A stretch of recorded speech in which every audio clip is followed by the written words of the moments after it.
Buenas tardes, bienvenidos una vez más a la clase del capítulo 11.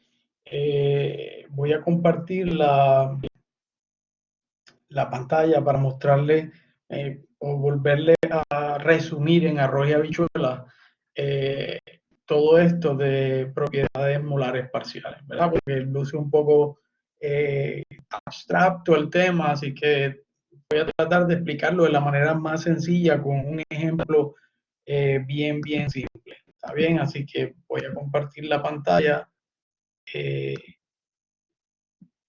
y vamos entonces a la presentación. Así que vamos a coger como ejemplo el partial molar volume. ¿Está bien? Como ejemplo para entre todas las propiedades molares parciales, pues el partial molar volume.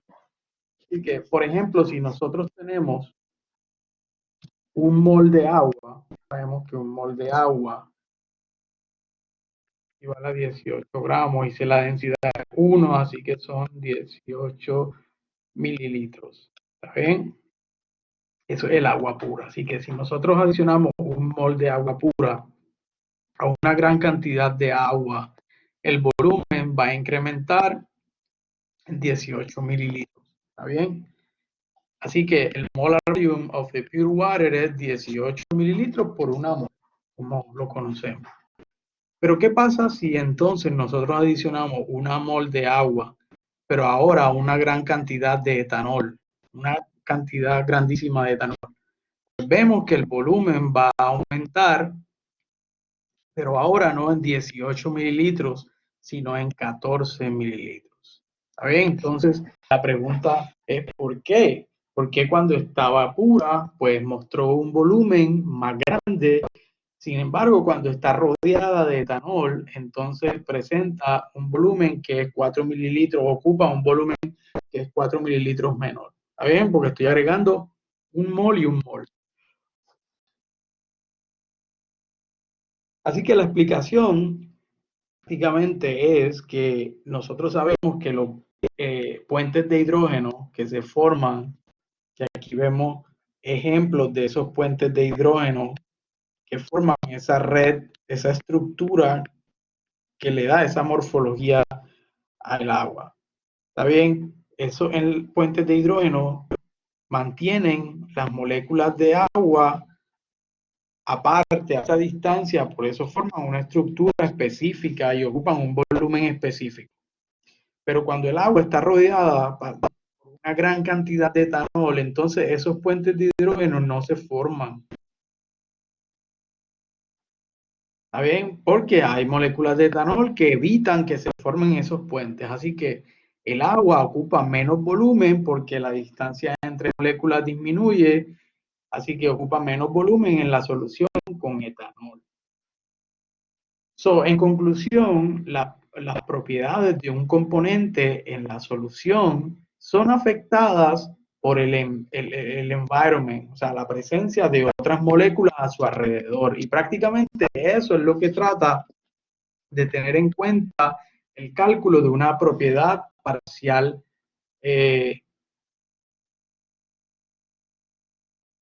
una propiedad molar parcial, en esto el volumen. Así que, en resumen, a partial molar property son las propiedades de una especie individual, pero tal cual como ellas existen en solución, es decir, que se tienen en cuenta todas las interacciones con las moléculas a su alrededor que hacen que esa propiedad sea diferente a cuando está solo o puro. Así que estas propiedades son dependientes de la composición y son bien distintas de las propiedades puras, y lo notamos cuando vimos el volumen que ocupa, ¿verdad?, el agua cuando está rodeado de otros componentes.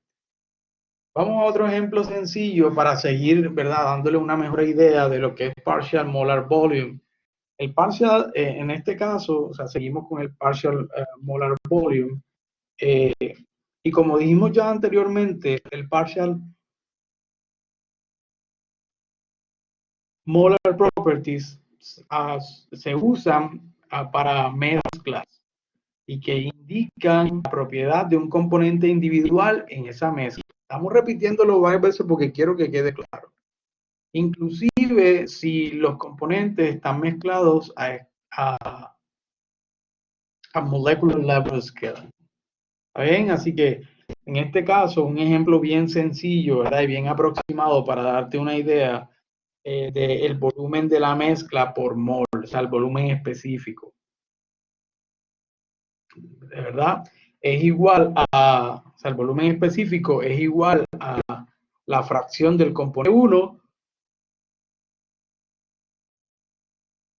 pero ahora no por el volumen de ese componente cuando está puro. No, ahora vamos realmente a tener en cuenta el volumen parcial molar, porque ese volumen tiene en cuenta las interacciones de ese componente con el resto en la solución que afectan esa propiedad, más la fracción del componente 2 por el volumen molar parcial del componente 2, que de nuevo tiene en cuenta las interacciones con el componente 1 y cómo el estar rodeado del componente 1 afecta esa propiedad. Así que son dependientes una de la otra. Vemos este ejemplo, yo tengo una solución, una mezcla en donde el componente 1 es 0.6 y el componente 2, la fracción es 0.4. Es un líquido que ocupa un volumen de 1 litro.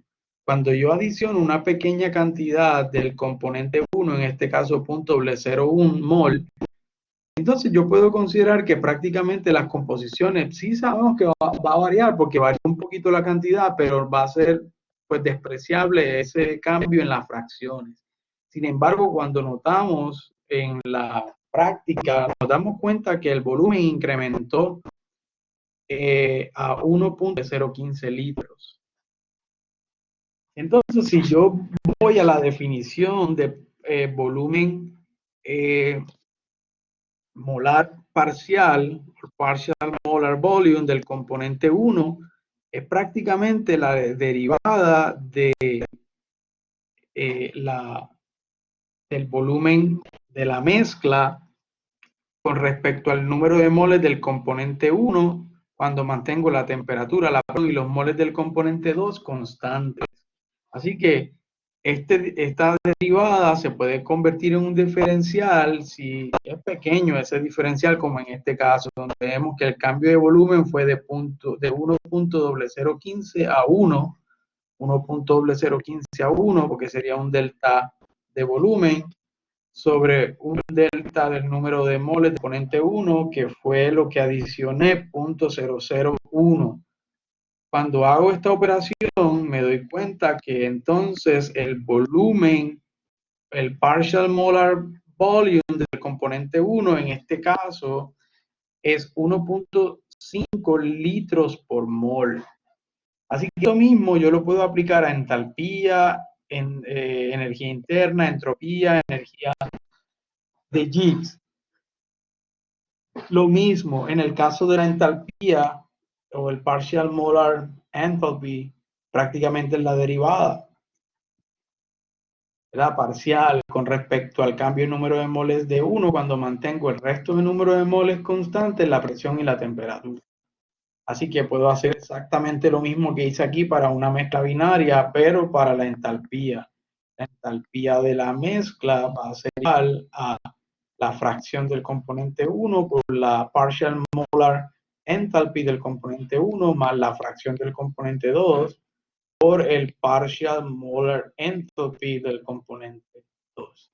Así que espero que con esta explicación más sencilla haya quedado claro lo que realmente, ¿verdad?, representa estas propiedades molares parciales. Así que muchas gracias por su atención. Ya mismo viene el tercero y quizás un cuarto video de este capítulo.